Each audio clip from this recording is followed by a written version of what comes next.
Hola, ¿qué tal? Bienvenidos a una nueva edición del podcast Bioneuroemociones.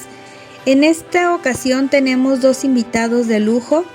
Nos acompaña la maestra Nancy Guadalupe Jaramillo Franco y también nos acompaña el maestro Diego Torres López. Es un placer estar aquí con todos ustedes. Bueno, ambos están dentro de la maestría en Neurociencias para la Educación en el Centro Educativo Unipem. Ellos nos hablarán acerca de los conceptos y generalidades de las emociones. También abordarán el tema interesante como la anatomía y circuito fisiológico de las emociones. Y también para concluir, abordarán el tema de la educación emocional. Hola a todos. Para mí es un gusto y un placer estar aquí con ustedes compartiendo esta información tan interesante. Les agradezco la invitación y pues iniciamos.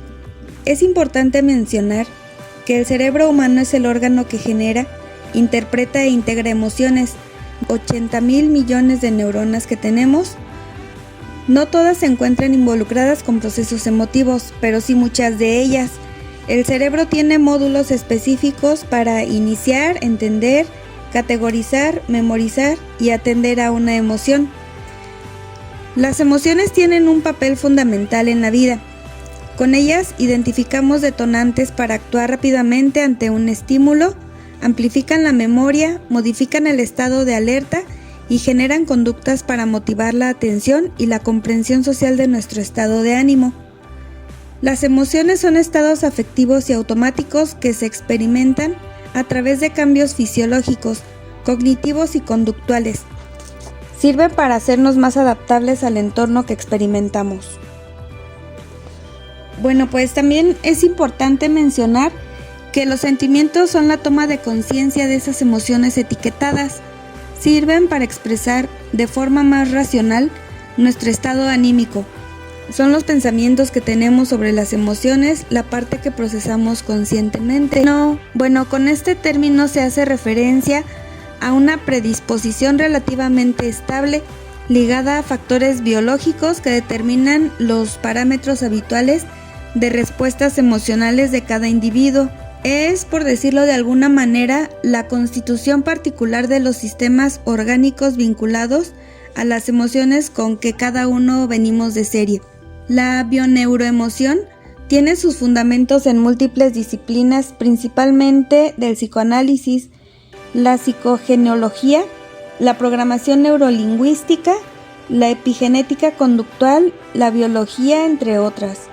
Estudia el significado biológico y neurológico de las emociones y lo que se manifiesta en nuestro cuerpo, comprendiendo que en la naturaleza todo es información y de algún modo esta información se establece mediante aprendizaje en nuestro inconsciente.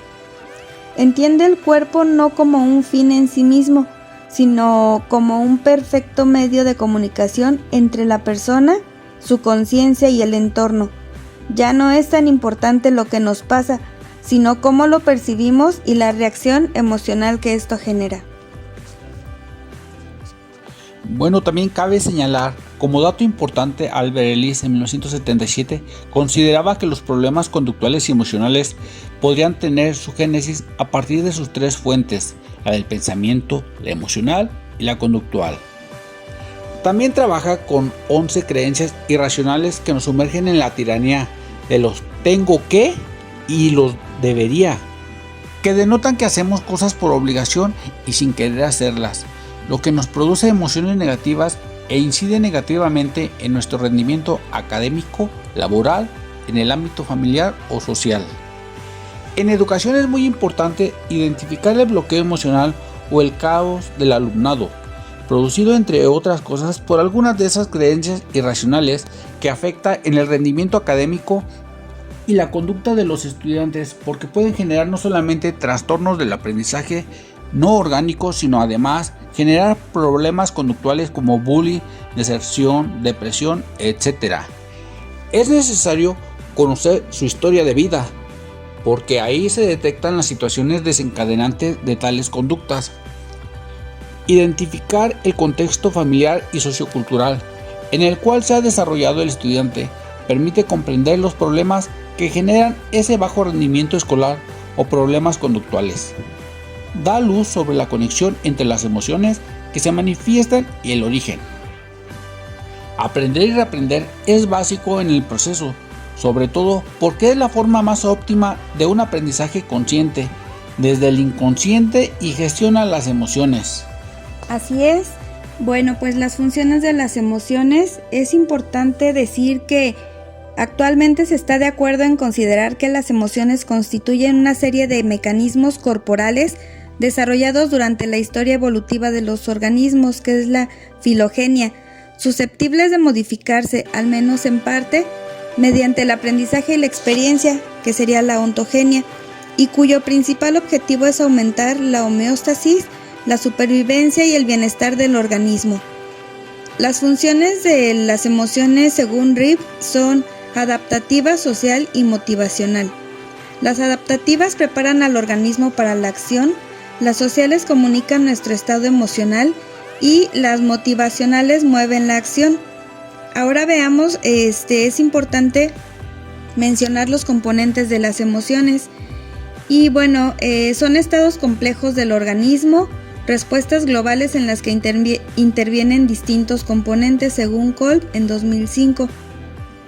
Los fisiológicos tratan de procesos involuntarios como el tono muscular, la respiración, secreciones hormonales, presión sanguínea, etc., las cuales involucran cambios en la actividad del sistema nervioso central y autónomo, así como cambios neuroendocrinos y neuromoduladores. Los cognitivos son el procesamiento de información tanto a nivel consciente como inconsciente, que influye explícita e implícitamente en nuestra cognición y en nuestra vivencia subjetiva de los acontecimientos. Y por último, los conductuales son expresiones faciales, movimientos corporales, tono de voz, volumen, ritmo, etc., que determinan conductas distintivas de especial utilidad comunicativa. Es importante decir que estos componentes interactúan a través de relaciones bidireccionales para generar las complejas respuestas emocionales, y sin embargo, al mismo tiempo se ha encontrado que no siempre funcionan de manera sincrónica. El esquema ampliado del triple sistema de respuesta propuesto por Lange es una teoría tridimensional de la ansiedad elaborada por el psicólogo Peter Lange en 1968. Es ya clásico y en general aceptado por todos. El procesamiento cognitivo de estímulos, procesos neurofisiológicos, tendencia motivacional y conductual, expresión motora y estado afectivo subjetivo. Ahora bien, veamos la clasificación de las emociones. ¿Cómo podemos clasificar las emociones?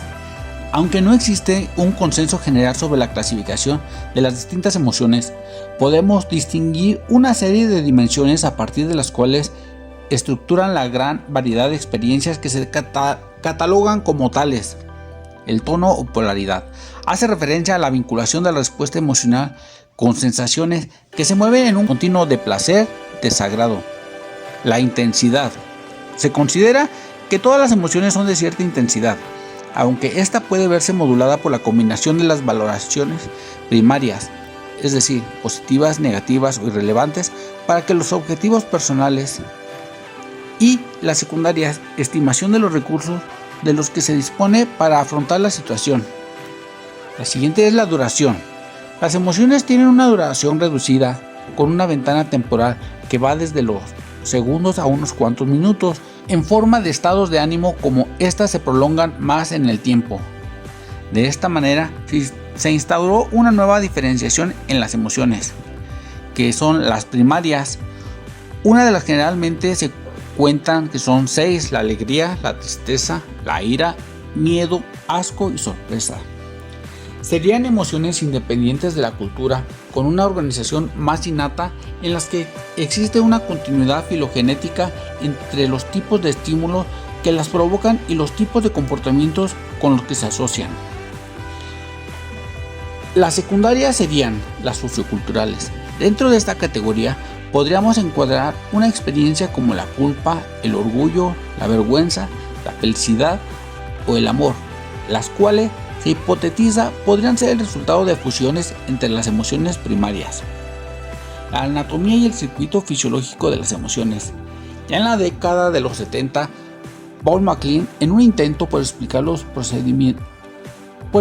fenómenos emocionales y sus mecanismos cerebrales asociados, desarrolló el concepto del sistema límbico y propuso un esquema de estructuración cerebral que contemplase los distintos niveles de complejidad que poseen estos procesos. Es la conocida como hipótesis del cerebro triple de Paul MacLean de 1970. Sí, para complementar un poco el tema, es muy relevante mencionar que dicha hipótesis de carácter evolucionista se basa en la idea de que el cerebro de los mamíferos superiores actuales, entre los que nos encontramos los humanos, ha experimentado una serie de cambios progresivos en los que se han ido englobando las configuraciones cerebrales específicas de los antepasados comunes desde los que se presupone fueron evolucionando. Tenemos el cerebro reptil, el cual comprendería el tronco cerebral, por lo que se trataría principalmente de un cerebro homeostático e instintivo que regula básicamente para la supervivencia del organismo. Su funcionamiento sería autónomo y estereotipado, conllevando pautas de comportamiento reflejas e inflexibles. El segundo es el cerebro límbico. Este cerebro comprendería el conjunto de estructuras que conocemos como sistema límbico, que sustentan la mayoría de los fenómenos emocionales. La principal función de esta estructura, según Reines en 2004, sería la integración de la experiencia actual y reciente con los instintos básicos activados por el cerebro reptil. De esta manera, se obtendría un mecanismo de supervivencia menos autónomo, que, aunque siguiera siendo automático, sería activado por estímulos ambientales, liberando al organismo de la expresión estereotipada de los instintos y dotándolo de mayor capacidad de interacción con su medio. Y por último podemos ver el cerebro neomamífero, que es el neocortical o racional. Este cerebro comprendería las diferentes áreas neocorticales, filogenéticamente más recientes. Estas estructuras serían capaces de regular emociones específicas creadas a partir de las percepciones e interpretaciones del ambiente en función de los objetivos del propio organismo. Una de sus funciones, por tanto, sería la regulación de respuestas emocionales, lo que propiciaría un comportamiento mucho más flexible, basado en interpretaciones complejas y en el uso de capacidades de planificación a largo plazo, y que implicaría la capacidad de responder de manera no contingente a determinados estímulos para resolver de forma adecuada problemas complejos. Lo interesante sin duda es saber que todo sentimiento, toda emoción, parece tener una correlación biológica, es decir, una parte localizada en nuestro cuerpo: la envidia, la tristeza, la rabia, el amor, la ansiedad. Todos hemos dicho sentirlo alguna vez, que tenemos mariposas en el estómago, tener el corazón roto o quedarnos fríos. Son expresiones populares que en cierto modo establecen una asociación entre los estados mentales y la sensación corporal. Sí, claro. Los científicos descubrieron que las sensaciones más comunes del ser humano es la rabia, tristeza, felicidad, miedo, etc. Suelen desencadenar las sensaciones corporales más fuertes: dolor, opresión en el pecho, rigidez muscular, vacíos en el estómago. Además, señalan que estos correlatos físicos son universales en todas las culturas a la hora de experimentar las emociones. Hay una cosa que queda clara: todos sentimos las emociones de igual modo, pero las expresamos de forma diferente. El mapa de las emociones viene a aclarar que, a pesar de que en ocasiones creemos que los seres humanos somos infinitamente complejos e indescifrables, todos sabemos que es la decepción y cómo se siente la alegría, que las emociones positivas nos enriquecen y las negativas nos causan daño y hasta originan enfermedades, que todos compartimos el mismo mapa emocional y debemos tenerlo en cuenta para comprender su importancia a la hora de realizar nuestros actos. Sobre todo, comprender que nuestra actitud ante los estudiantes, sobre todo los niños pequeños y adolescentes, pueden ser causa y origen de trastornos psicológicos que interfieren en el aprendizaje, el neurodesarrollo y, por supuesto, influyen la formación y la felicidad. Ahora vamos a hablar de la inteligencia emocional. Salovey y Mayer en 1997 se le conoció como la inteligencia emocional. Relaciona la habilidad para percibir con precisión, valorar y expresar emociones. Relaciona también la habilidad para acceder y o generar los sentimientos cuando facilitan el pensamiento. También la habilidad para entender la emoción y conocimiento emocional. Y la habilidad para regular emociones que promuevan el crecimiento emocional e intelectual. Las 5 capacidades parciales diferentes como elementos integrantes de la competencia emocional son: reconocer las propias emociones, saber manejar las propias emociones, utilizar el potencial existente, saber ponerse en el lugar de los demás y crear relaciones sociales o facilidad de establecer relaciones interpersonales. Goleman también destaca 5 elementos determinantes del desarrollo de la inteligencia emocional: la conciencia emocional, el autocontrol, la motivación, la empatía y la habilidad social. Las 3 primeras dimensiones dependen fuertemente de la propia persona, correspondiéndose con el propio yo, ser consciente de uno mismo, saber controlar de cierto modo los propios estados de ánimo y motivarse a sí mismo. En contraposición, las otras 2 dimensiones, la empatía y la habilidad social, hacen referencia a la relación con otras personas, configurando ambas la competencia social. En cambio, Cooper y Schwab llamaron inteligencia emocional lo que está integrada por 4 elementos básicos: la alfabetización emocional, la agilidad emocional, la profundidad emocional y la alquimia emocional.